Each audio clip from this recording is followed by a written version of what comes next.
The following program is a Town of Colonie television production of the William K. Sanford Town Library.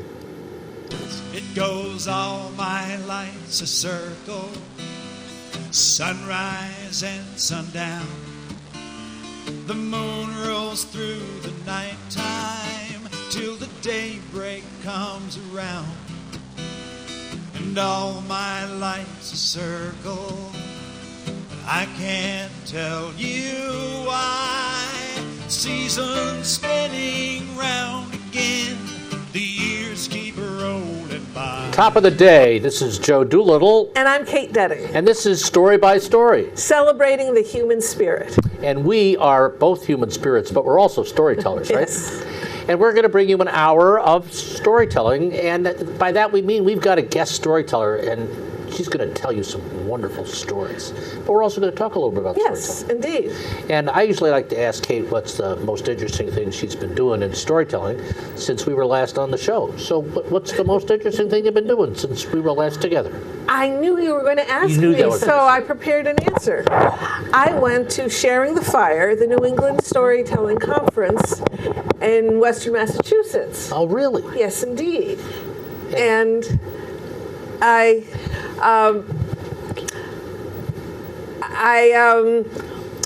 went to some wonderful workshops, one on humor and another one on the emotional arcs in storytelling. The emotional arc. Yes, that I always thought the emotional arc was how the listener is relating emotionally to the story, and that after the big. You probably want to wind up the story fairly quickly because that was the apex. But Laura Nemi pointed out that the main character has an emotional arc. Mm-hmm. The emotions are changing, as well as the narrator. And so you might want to be mindful of all of these. But I also participated in the Story Slam. I didn't win anything, but I was very pleased with the story I had come up with. What was the story you told? It's a brand new story called Where Am I From? Wow. Well, we might have to, in the program today, I'm not quite sure we're going to fit that in, but I want to hear about that story. And for those of you who wonder what a Story Slam is. It's a storytelling competition. Generally, they require you to sort of moth-like standards, if you're familiar with the moth storytelling that happens in New York City and other cities around the country. A personal story, 5 minutes long, and in the competitions there often is a subject that is chosen not too far ahead of time, a couple weeks, maybe a month. Neat. And we don't have a real slam. And then they're judged. We don't have a real Story Slam around here. Maybe we ought to start one of those, but we've got a lot of stuff going on that we'll talk about later. Yeah, I don't know. There's judging stories. It's like apples and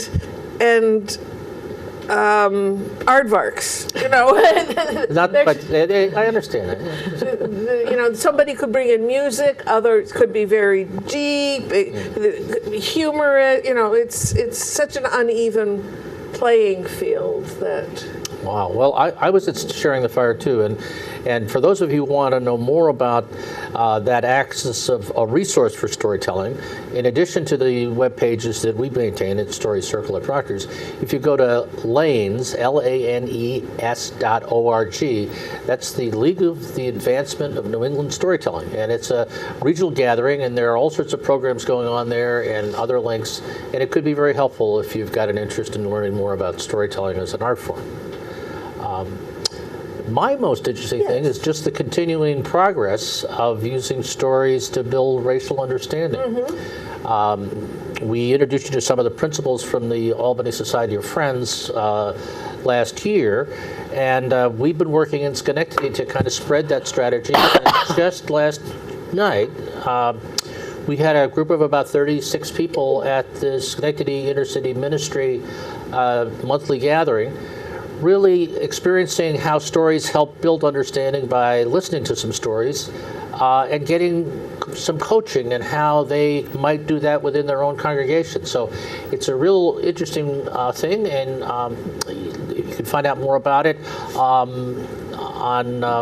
we'll put put it up on our website somehow, or you can contact me at aldenjoe@nicap.rr.com. Happy to share the message with you. Anyways, just a little nugget. Shirley Radine, I heard her make a presentation. She's African American, very active in. She's the chair of the SICM board. Chair of SICM. She's also been in the Common Council or school board. School board. And she is. I'm sure she's the age at least to have grandchildren, and. She made a wonderful presentation about what life was like 30, 40 years ago. And she ended by saying, but I still get followed around stores. Right.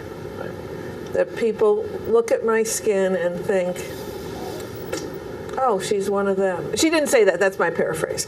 But that made me so sad. And I wondered what living with that burden, knowing that you go into the store and people are going to judge you as a thief. Yeah, it's this almost latent kind of racism that we often hear about and folks of color experience. And what's really helpful about storytelling is that when people come together and share those kind of stories, we hear them, and we might hear the point differently for the first time. And there's some interesting things happening. That there's some small group working going on within congregations in Schenectady. And also Shirley's daughter, she had twins. One is a producer for NPR. And we're making arrangements to have her bring a program she put together for NPR called Freedom Summer. And it's a documentary on the summer of 1965. Which was all about signing up people to vote in Mississippi. And pretty serious moment, pretty provocative film, and we'll have a discussion around that sometime in October. So cool. That's what we're doing. That's what's going on in storytelling. Joe, you promote so many different storytelling things. It's yeah, I know. You're really great at that. If I didn't drink coffee, it never would happen. But at any rate, thank you. We do it together. Actually, we go through a little drill where I'll come up with an idea, and Kate will say, "I don't think so," because we're really kind of busy or whatever. And then it'll go on a couple of months. I'll say, "You remember we had that conversation about that?" And she said, "I do remember that. And did you remember what I said?" I said, I need a flyer. Can you help me with this? Yeah, I can do flyers that I try to be measured in my use of my great resources and friendship. Speaking of great resources and friendship, we are really blessed and pleased to have Barbara Palumbo with us. We would have had her earlier in the history of our show, except she has been a full-time working woman and was not available at 10 in the morning or 2 in the afternoon on Tuesdays or Thursdays. Right. So she is not a new teller, but she's someone we've always wanted to have on, but the schedules didn't mesh up until now. Yes, and you've been practicing your art as a storyteller for a longer time than I would have thought, because you always look so young. But at any rate, you're in a group of 4 folks who tell stories, and then you've been doing things with kids as an educator, and then also as an administrator with the State of New York Department of Education. So you've got several different ways that you've applied storytelling. And we'd like to hear as much of that as we can in the time we've got together, and we want to hear a story. So when did you discover that you were a storyteller? I think the first time that I didn't discover I was a storyteller. I was a story reader because I was a reading teacher. And I taught in a facility I was a remedial reading teacher. So naturally the students I had were very poor readers. However, they were adolescents reading at low reading levels. So at the school where I worked, they had a last period of the day was an activity period that was supposed to be enjoyment away from academics. But I worked in a boys' facility, and most of the teachers were men, and so they took the boys out for basketball and for skating and playing pool and all that. My activity was reading out loud to the boys. So I started out with 2 or 3 of the students who were in my class. But I found out that they went back to their dormitories and they told their friends about these stories. And then pretty soon I had more and more. And I wound up, I actually read the whole book, To Kill a Mockingbird. Oh, wow. Over a whole semester, 45 minutes every day for as long as it took. Weeks, months, I don't remember. And then the child care workers came and they said, oh, we heard about To Kill. I mean, this story engaged them so much. They'd never seen the movie. They never read the, obviously. And so the child care workers said, when you finish the book, let us know. We'll rent the movie and we'll play it in the dormitories. And I wound up with maybe 35 or 40 kids over the semester in my activity period. But I didn't know about storytelling. I knew that stories engaged them. And then one day I saw an ad, I don't know, maybe in the library or in the newspaper, that there was a storytelling workshop offered at the Albany Public Library. Now that must have been early 1980s, I would think. And I thought, well, let me see what that's about. And I went and I met all these folks that I know now, Marnie and Mary Murphy and Jane and Dee and Carol Conley. So we all met, and that's my first time. We brought our lunch and we stayed all day, and I heard all about storytelling. So that is what opened it up for me. And after that, I remember taking one of Janine Laverty's workshops up north in Sagamore, the other Sagamore, the way up north one, and then I got into it. And then later, when I moved into my state job, it wasn't exactly the state education. It was called Division for Youth, which was the Juvenile Justice. That's what it was called then. But I was in the education unit. I gotcha. And I was the Project One. Title I director, the project director for Title I programs in reading, math, library services, and bilingual. And as in that capacity, I got to travel around all over New York State, from Brentwood, Long Island, up to Plattsburgh and beyond, and from Buffalo over to Camp Cass over in the Rensselaerville area. And pretty soon, people started to find out, oh, I know, I was invited to speak at their graduation ceremonies. At the end of the year, we had regular school programs. And the first time I had to speak, I thought, oh, I don't know what I'm going to speak about. And then maybe I'll tell a story. And that's where it all started. Once I did that, then could you do this? Could you do that? Could you come and tell stories at our graduation? So it sounds as if storytelling found you more than you found it. That sounds right. That sounds about right, Joe. Yeah. I just was listening to you in a way, because inherently we go back to something we're familiar with. And maybe I'll tell a story, and boom. And it's certainly, the mustard seed certainly fell on good ground. But I just love, you started with 3, and they went and spread the word. And that was the storytelling right there. I had one student who bought the book and pretended that he would read every day. He would come and he'd move his bookmark. Where are we today? He was proud to carry that book around, even though he couldn't read it. But he knew everything that was in it up to that point. So that was. He was bonding with it physically. I mean, it was just a joy to see something like that. Talk about the mustard seed. I mean, these kids had they were the epitome of reluctant readers, as they were called in that day. Well, my son was diagnosed when he was in 2nd grade with some forms of dyslexia. And his psychologist who evaluated him said he has the vocabulary of a 5th grader, but the reading level of a 1st grader. Right. And pretty soon, the stuff he can read will be stuff that he won't want to read. That's exactly right. And it will right. turn him off completely to reading. And that was such a kick in the gut to me. My son, one of the first things I do when I move someplace is get my library card. Yeah, I know. No, that's very typical. That is classic. Yeah, and such a lack of... And so much information comes from reading.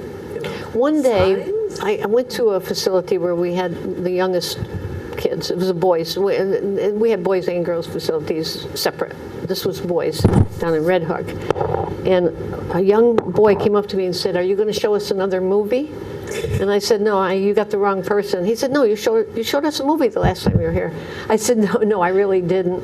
He said, "Remember about the fish and the fishermen and you showed us that movie? It was a story." It was a story. And he visualized it. And it also didn't have the vocabulary. Because people, I know lots of tellers have said, and thank you so much for reading stories to us. Reading. And they go, "Did you see any books?" I know.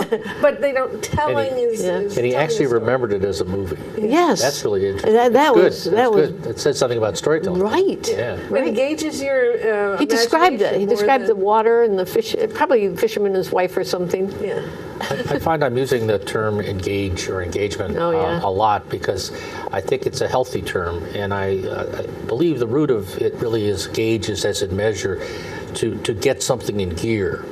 And the idea of engaging yeah. a student is to get them so that they can have some Right. traction in the world. And it sounds like that's really the way you've used it. And I'm really impressed with that. We'd love to hear you tell a story, and I'm going to tease you a bit out there because you've also done some storytelling as part of worship at the Cathedral of the Immaculate Conception. And I'd like to talk about that, but I want you to be waiting around for that conversation. Okay, sure. We'd love to hear a story. Okay. Now, Now, I want to right hear a now. story. Yep. I wanna- Well, here's a story that you didn't hear, but Kate heard it. You heard it in other versions. This story, like many, many stories, appears in many versions. And one of my typical things I do is draw from several, put together something that fits me. And this is called The Professor and the Chauffeur.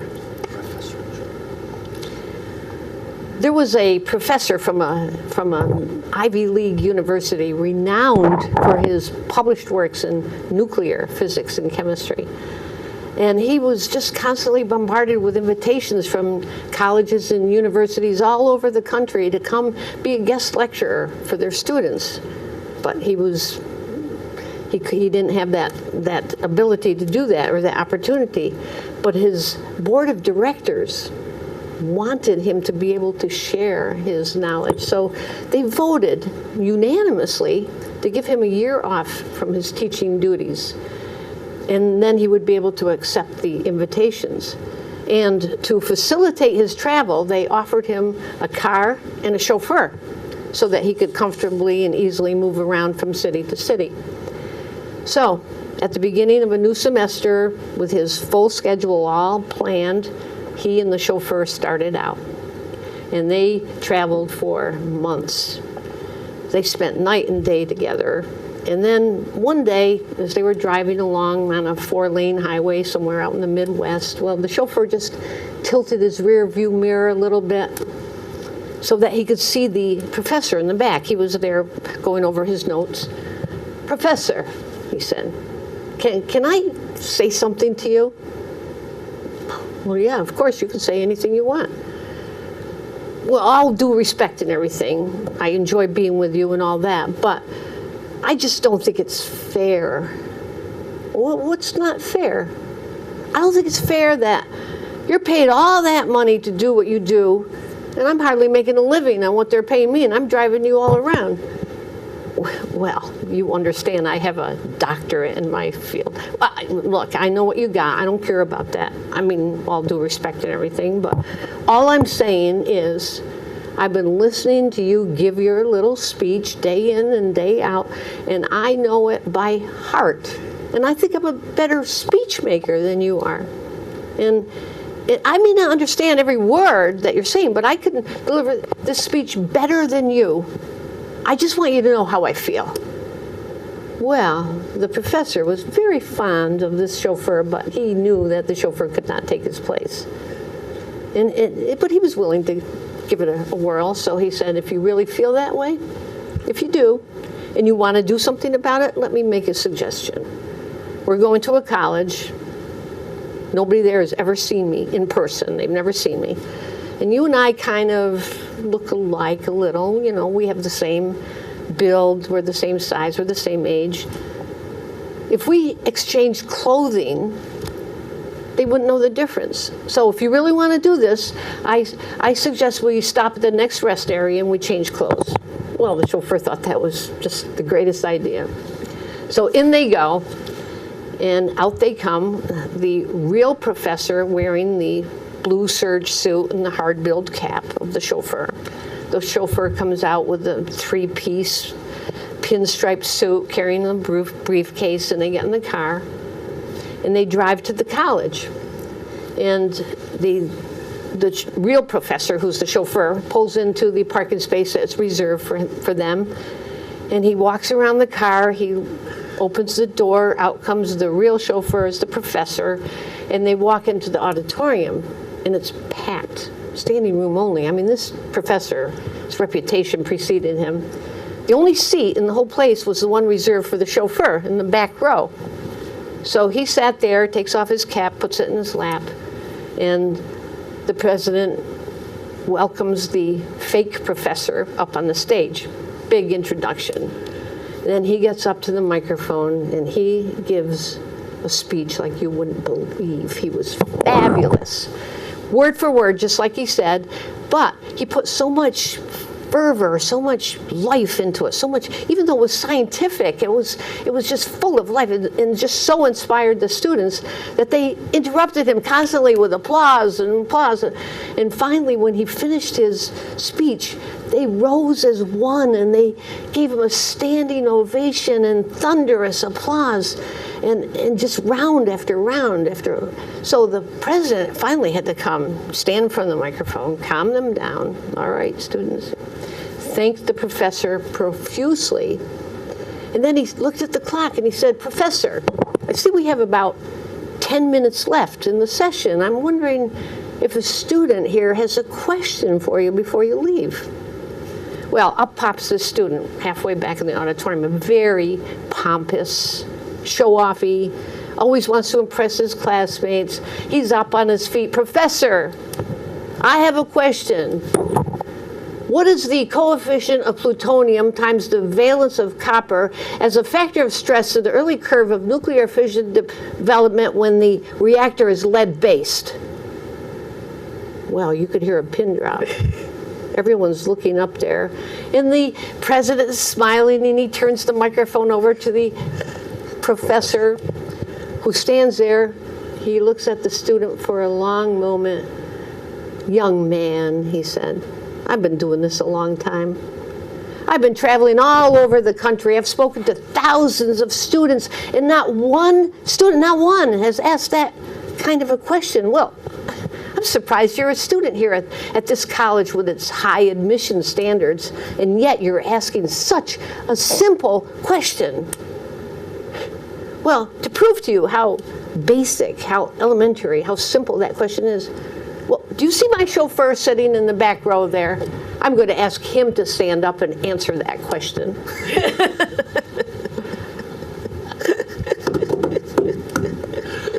Wonderful. You like? I do. And, oh, Serve them right. that's a great story. And you know, it's rooted in a number of different places, but you updated it so beautifully that was priceless. Priceless. And the changing clothes in the rest area, I loved it. And you enjoyed telling it too. Yeah, well, I'm not sure about that question. It was kind of a made-up question. It had me. Sounded like a real question to me. You know, it sounded a little bogus to me. Oh, It was supposed to be bogus. But you can also see it happening. You know, if you travel a lot for work, you know, you kind of get a moment where that could almost come up, right? Right. And then why not? And then here we go and bingo, you know, kind of thing. It just goes to show you how smart those chauffeurs really are. Yeah, right. But it also, it's I like to think of as I have a little toolbox as a speaker, as a storyteller, and maybe if I get in a bind sometime, I'll go, well, you know, I've been speaking so much. I really think, I think I'll let Joe answer that Right. because he hasn't had a That's chance right. to talk That's so right. far. There you go. Just give a little spin on it. And Yeah, I find that sometimes when you're in a telling performance or presenting in some way, that something will come into your head. And I've learned enough to do a little check on whether that's going to work or whether it's not. And if I have any doubts, then I don't plug it in. But sometimes I let them come through, and they generally work. But it's that kind of inspiration kind of thing. And to feel comfortable enough to go into the toolbox and say, what I have here that might work. You know. Yeah, it's good. Yeah. I loved it. Okay. So where did you hear it from? Or what were your? I think it was in a book of Jewish stories, and it was called maybe the Rabbi and his driver. But it's also Einstein. It's also an Einstein story that his supposedly this is people say it happened, but Einstein said urban legends. Yeah, right. That he wasn't feeling well one day, and the chauffeur offered to speak for him because he had heard it so many times, and it's all over the place. If you look at the chauffeur and the professor or something.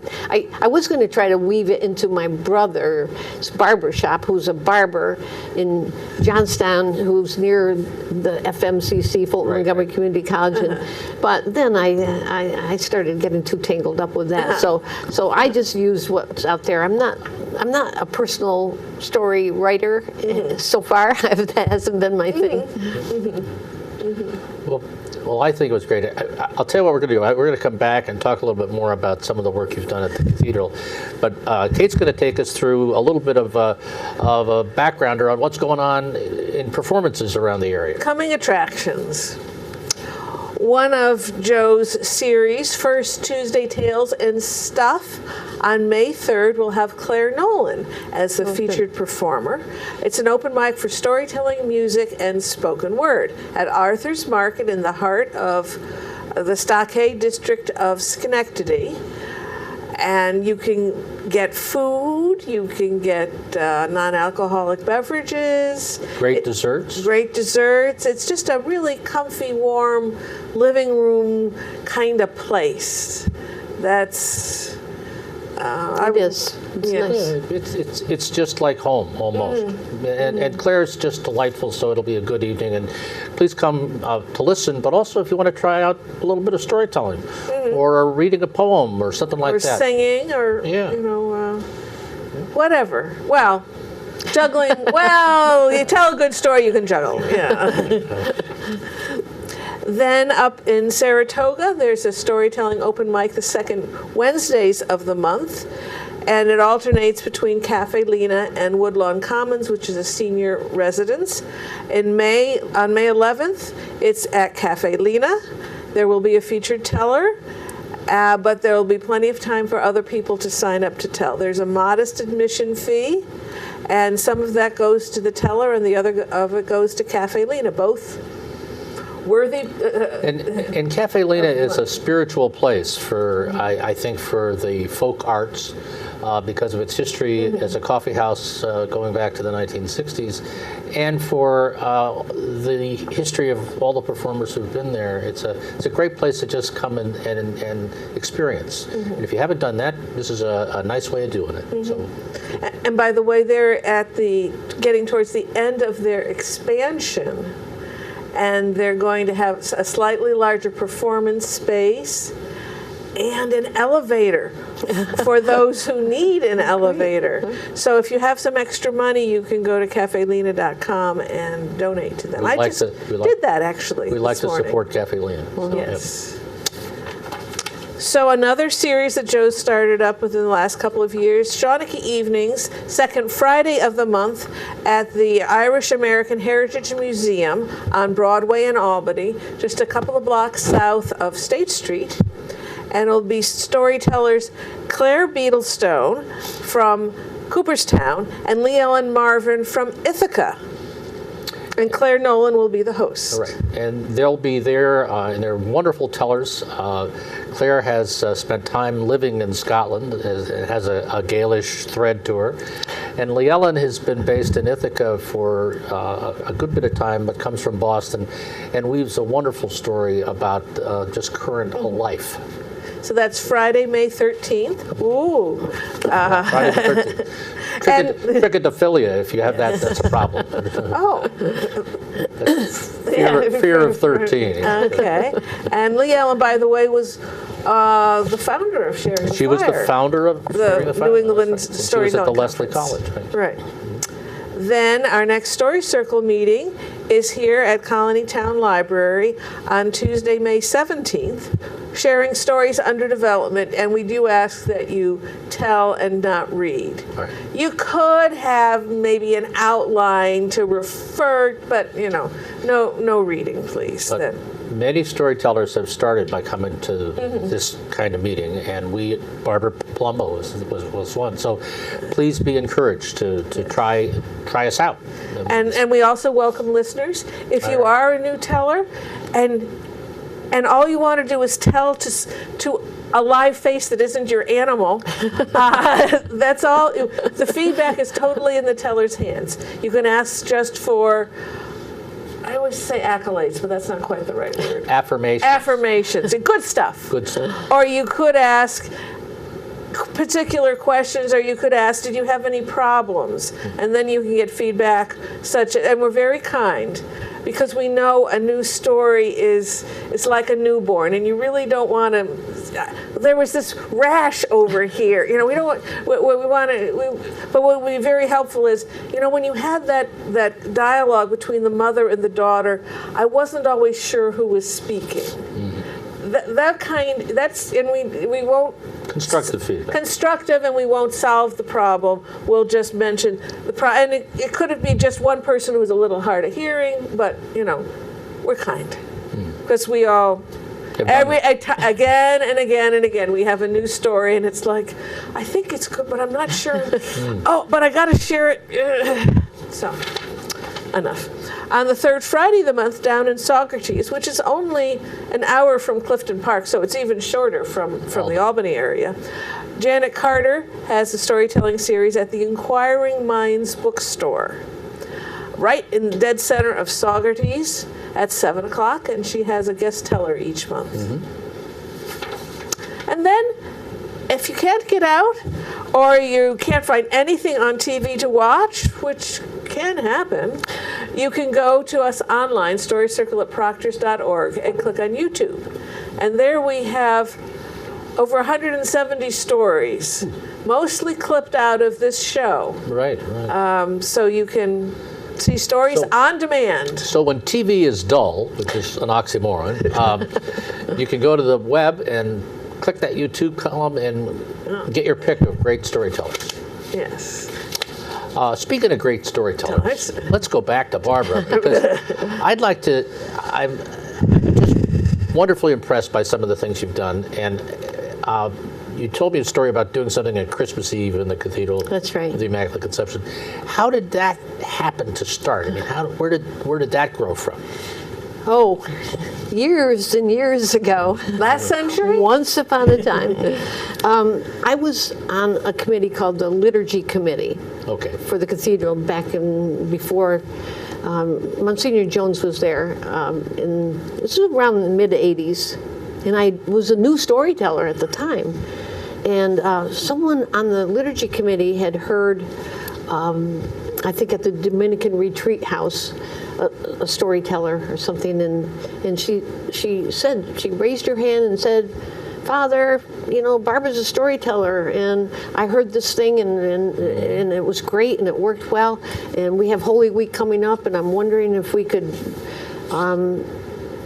if she's willing, if we could do that. So what Holy Week was Shrove. No, it was before Ash Wednesday, Shrove Tuesday. Right. So we had a Tuesday night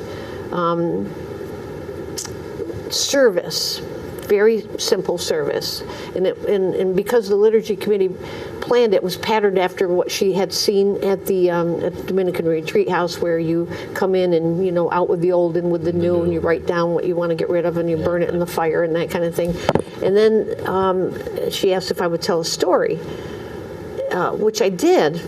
I kind of don't remember what story it was at the time, and and that's But it must have worked. It worked, and then next thing you know, they said, it might have even been the following year, I'm not sure, but I remember on Good Friday they wanted, oh no, it was, I didn't tell stories during the Holy Week itself. We had a penance service, which is something strictly Catholic with the confession. Yeah, you know. we Protestants, we never do penance. All right. No, but this was a service where you go through the 10 Commandments. It's very, you know, intimate, and you know, did you this, did you this, did you this, you know, and the congregation is sitting there, and the priest or the deacon or the lector, whoever it was reading, have you lied, have you told gossip, have you this, have you that, and then for the homily they said, now we're going to have a story. So what I always had to do was look at the sometimes it was the 10 Commandments, sometimes it was just questions that were asked that had to do with living and proper socialization and all the good things that you're supposed to be doing. Do unto others. All of that. And then I would try to fit in a story, and then we would do all the prayers around the story and make everything around that story. So Joe and the Carpenter was an example, the bridge building. Right. That was, you know, and in fact, there was a woman who told me later that she had not spoken to her sister in 25 years, and then when she heard that story, she went home and she called her sister in Florida, and they've been reconnected ever since. There you go. There you Just go. from and that's a very simple story. I mean, both of you know that, and it's just about building a bridge instead of a fence.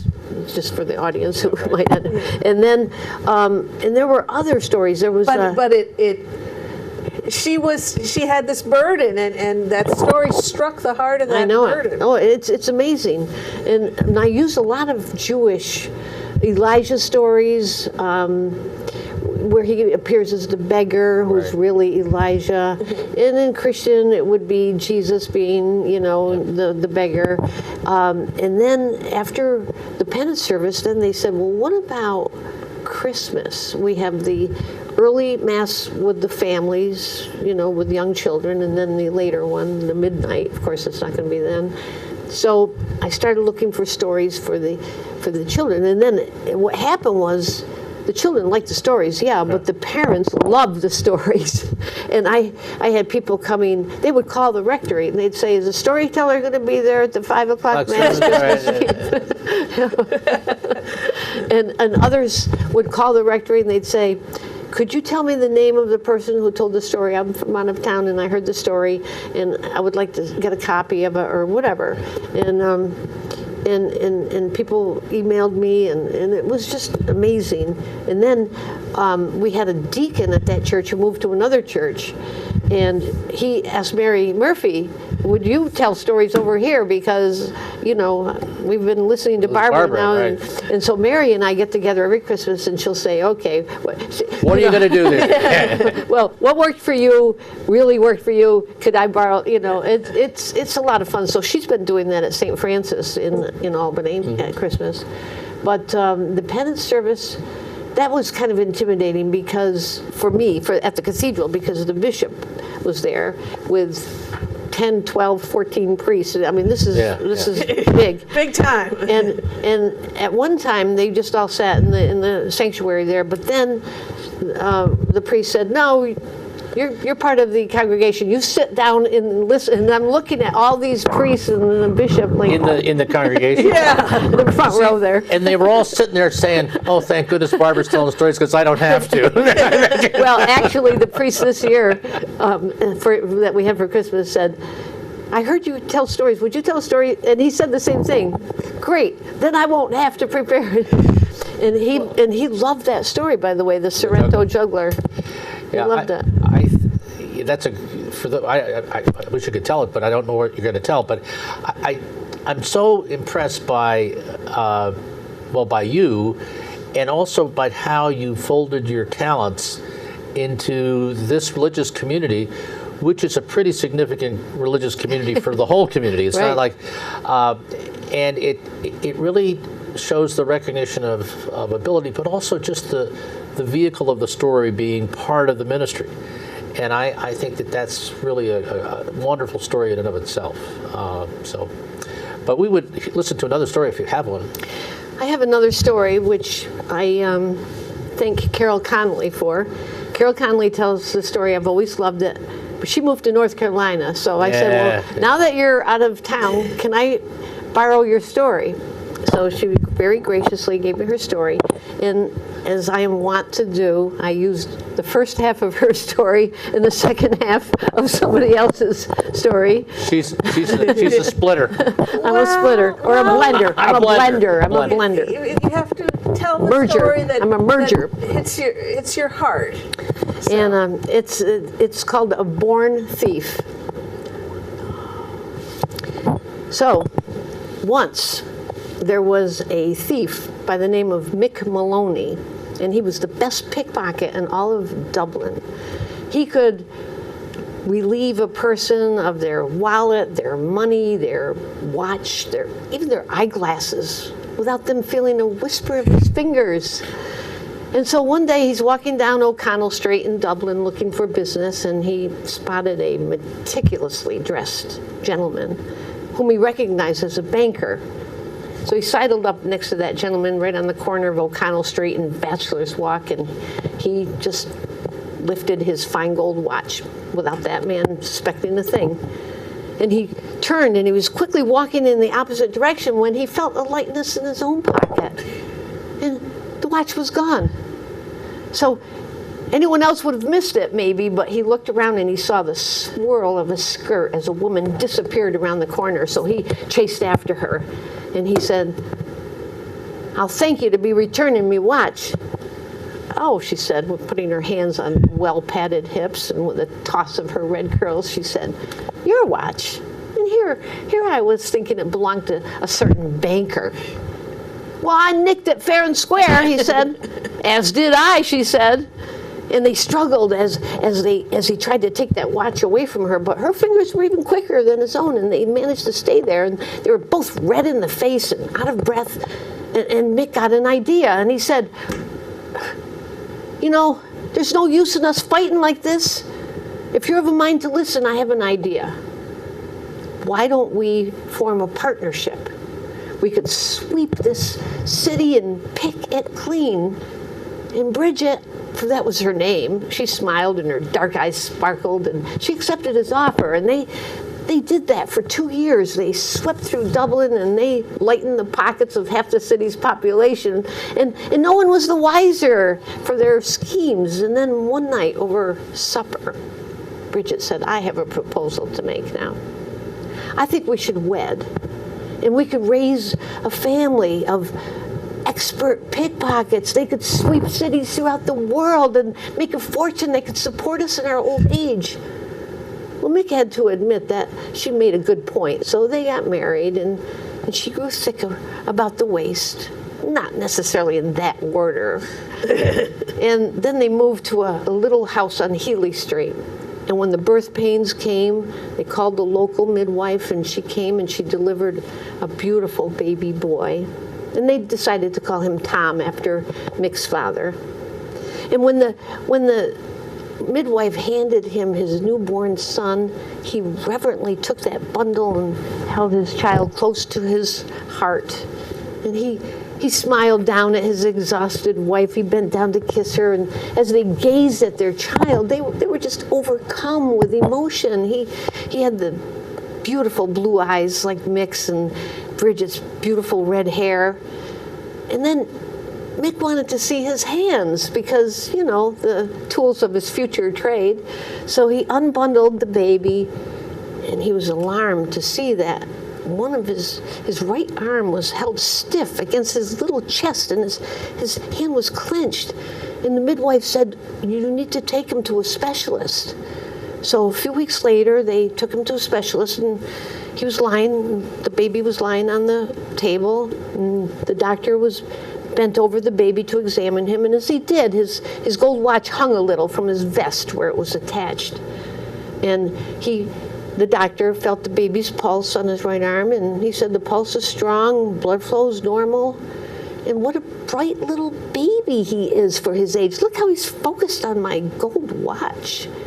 And then the doctor unfastened his chain and he held it up and he began to swing that watch to and fro, and he smiled as the baby's eyes followed the movement. And then suddenly that little arm straightened out and reached for that gold watch, and as that little hand unclenched, out dropped the midwife's wedding ring. Truly, Tom was a born thief. Oh, I love it. I love it. It was just wonderfully told. Thank you, Carol. We miss you. Yes, we do. You were gone but not forgotten. That's right. And actually, that inspires me. There's one of her stories that I've always liked tremendously. And Well, but back to yours. That was so well told. so well done. So well well done. I just. You transported us to Dublin and to And you knew, I you did, knew yeah, the streets. right. You knew the street corners. Are Well, there real street corners? you know what? Since I've never been to Ireland, I went online, and I went to Dublin, and I went to the street scenes. And my daughter, who was in Dublin, she went to school there. I asked her, I said, "What's a street where you can Where you could pick a pocket? Nope, where you can have a small house if you don't have a lot of money?" She said, "Oh, Healy Street." But then I looked up Healy Street. I looked up O'Connell Street. I needed names that I could pronounce. right, yeah, And Bachelor's, and I saw the corner. I made it big. Bachelor's Walk, O'Connell Oh, Street. it's a great corner. Yeah. So you even did research. Oh, I yes. always do. Oh. I don't want to say something that's not true if I can help it. because that'll jar some listeners out of it. Even though I tell folk tales that can't possibly be true, like the king has horse ears or something, but I like to get my information right. You mean that wasn't a true story? It was donkey ears. No, that was Midas. Well, it's just a great. Well, it's a great adaptation because I think I'm trying to remember what the second part was, but I think I know. Carol had it set in Brooklyn. Okay. And because we were doing New York stories one time over at the Norman Rockwell Museum, and she had a gypsy woman named Olga, and I didn't know. That one worked. Yeah, so I did the specialist. Yeah, fun. Now, Tom Weekly has his up in Burlington. Right. Oh, he has the thief? Yes. Oh, does he? Yes, Yep. and That's right. the street market. Yep. That's the scene, and Oh, that's Yes. interesting. Yeah. See, you can do whatever. Someplace. yes. I'd probably have to set it in a Protestant church. No, because But how does it work for a pickpocket then, at a then you'd Protestant have to, church? right, Right, then you'd just- have to go to the Penance Service and do the commandment. It would have to be an elder. Thou shalt not. No. Oh, you'd place it in a bar. Give me a I'd break. place it in a bar. Yeah. I would. Tavern. Tavern. Let's give it up. Well, you've got the program that you've really done so well at the cathedral. With Carol gone, do you have another member of your story Because center? 4 Stories High Right. were Jane Ainsley, Barbara Palumbo, Carol Conley, and Mary Murphy. Not in the right heights, but I guess that really isn't important. Jane used to say she was the top story. Yes. It was a top story. And Carol was the basement. It's the Probably, shortest. yeah. No, because when and if we get an invitation for 4 Stories High, we'll talk about it then, the three of us. But for now, that hasn't happened. We were in Schoharie and Schoharie Crossing. Right, right. And we were in somewhere. What's the library up north somewhere? There are a million of them. But I can't remember the name of the library. And Nancy Payne was with us then. And Margaret French Margaret French was with us at Schoharie Crossing. So we don't know. We actually started off as the Telltale Trio. By the way. Telltale. and the 3 that are still here? That's exactly right. Oh, okay. The And Carol, yeah. Telltale Tree. That was. And then Carol joined us, and we had to sit there and brainstorm. What are we going to call ourselves now? We can't be the Telltale Trio plus. Quartet. Plus one. Queenly. Now we're 4 stories high minus one. Yes. So Almost 4 stories high. Almost. yeah, there you go. Yes, no, we haven't done anything about that yet. 1 story short of. Right. 1 story short. One story short.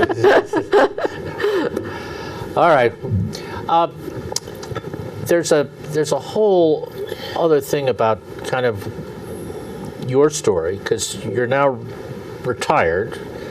So on one hand, you've got a little bit more time. On another hand, you probably don't have the same kind of request to do public speaking and storytelling professionally, like when you're doing things on the part of the department. Oh, what do you right. got in mind to That's do in retirement? Well, in Not retirement. In the next phase of your life. Well, a lot of things. I joined the Italian American Community Club, which keeps me very, very busy. Bowling on Mondays, cards on Wednesdays, Women's League on Wednesdays, poker and pinochle. Poker actually on Wednesdays too, before pinochle on Thursdays. And then pretty soon our pavilion will be open and we'll be doing Friday nights at the pavilion. They do trips, they do lots of things. And I'm brushing up on my Spanish, which I used to know, and I have someone who's going to help me with that. Also, just to do any more storytelling that I can. I finally got to Arthur's Market a few times, but then I got a little tied up with something else, probably all these other things. You know, now people used to call and they used to say, well, you're probably at work. Now they say, oh, you're probably at bocce or bowling or something, because bowling just finished and bocce will start up. So I remember on my paper route, the Gabriel family, like in the Gabriel's grocery store. Oh, right. They had a bocce court. Oh, I yeah. used to deliver papers, Yeah. and I used to arrange to get there later in the afternoon so I could play a couple of games before I went home for dinner. It's an afternoon route. It was just because there was just, and it was the Gabriel grandfather who was usually out there, you know. And he just, so it was really kind of one of my little. Oh, right. For a white Protestant kid, it was really a good deal. That really was, yeah. So, But so I'm just taking it day by day. But I'm planning on going to Italy next year, 2017. great. Yeah, so maybe I'll get to Sorrento for real and see the. Well, there'll be all sorts of things. Yeah. We actually were in Italy with our kids, our oldest kid family. His mother-in-law has done a lot of childcare, and he owed Oma a trip to Italy. Oh yeah. So he took Oma, we went on our own, but it was just, and I just can't get over it. So you'll have more than enough stories when you come back. It'll be a good debrief. We'll have to sit and have coffee and dessert at Arthur's. Choccolato gelato. On New Year's Day, my second daughter sat at the table and she said, I have an announcement to make. I am going to Italy in 2017 during the summer. She's a teacher. And I want anyone around this table, or all of you, or any of you, or one of you, or whatever. You're all one. I want you to come. I'm going no matter what. So her husband looked at me and said, well, I guess I'll be going. I guess I'll be going. I guess that was her way of announcing. I was going to say, yeah, hello. I think it was. Get on the plane, son. Get on the plane. So, so I've never been there, Yeah. and I'm game. It's There are a lot of things I see when I was working. I was working nights and weekends, Ooh, and I didn't have a heck of a lot of time. right. It was really every other weekend, but still, that comes quickly. Every other. And you need a weekend to recover from the not weekend. Yeah, right. That's right. So I have been out of stories. I've been haven't been able to get involved, but now I want to. So that's part of what I want to do. Well, we will think of you and steer things your way. I just I have one thought in listening to you, this Interfaith Story Circle, and I've just come from this little episode of trying to coach people into storytelling as a method. I think the work you're doing at the cathedral I'm inspired, but often there aren't people who can do it. And it would seem to me that even, through St. Bernard's to do a little thing on storytelling would get people and would spread the method. I think Marnie is And you and Marnie, I was thinking of Marnie too, but... Or also a story circle, offered to lead a story circle, because other faiths could use Right. Oh, sure. the model. The funny thing is, at the cathedral, I more often than not, use Jewish stories. Right. Yeah. It's Well, can I tell my story from sharing the fire? Sure, Because I think sure. we have just enough time, Okay. and it relates to Okay. that. segue. Segue, quick. Where am I from? If you had asked me that a year ago, I would have said, I'm from southern Connecticut, and my ancestors were from Ireland, Scotland, and Germany. But since then, I've had my DNA analyzed. And now I know a lot more. I will only be giving you the highlights, however. Oh, 150,000 years ago, my people, like most people, lived in East Africa. That means some of my ancestors were Africans, like Jackie Robinson and Ella Fitzgerald and my friend Faye. Thousands of years later, my people emigrated to Asia, to where the countries of Saudi Arabia, Iraq, and Iran are. So, some of my ancestors were Muslims, like Muhammad the Prophet and Rumi the Poet, and my friend Musarat from the Interfaith Story Circle. Thousands of years later, my people emigrated to Central Europe. Now, the Jews from that area are all descended from 4 women. It's amazing what the DNA analysis can come up with. I'm related to 3 of them.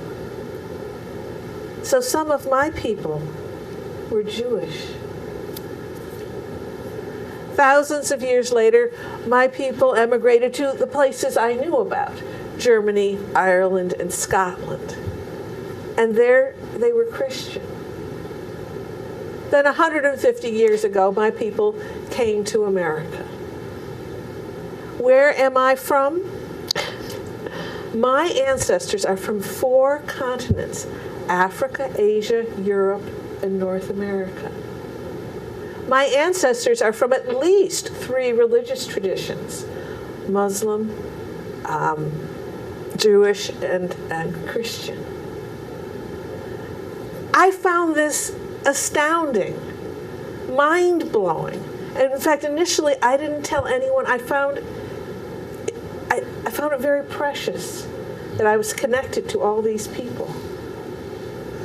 So I've thought about this a lot, and I've come to 2 conclusions. One, I don't think my heritage is all that extraordinary. And I bet if you had your DNA analyzed, you too would find out that your ancestors are from several continents and several religious traditions. And second, I have to believe this. I am the world, you are the world, we are the world. Together. nice. Group hug. You didn't win with that story? I know, isn't that Holy isn't crow. it astounding? And now that I've just learned that we're cousins. This is Goomba. Goomba. But we only have 10 seconds left, so Good night, folks, and thank you so much. thank you. Look for us next month.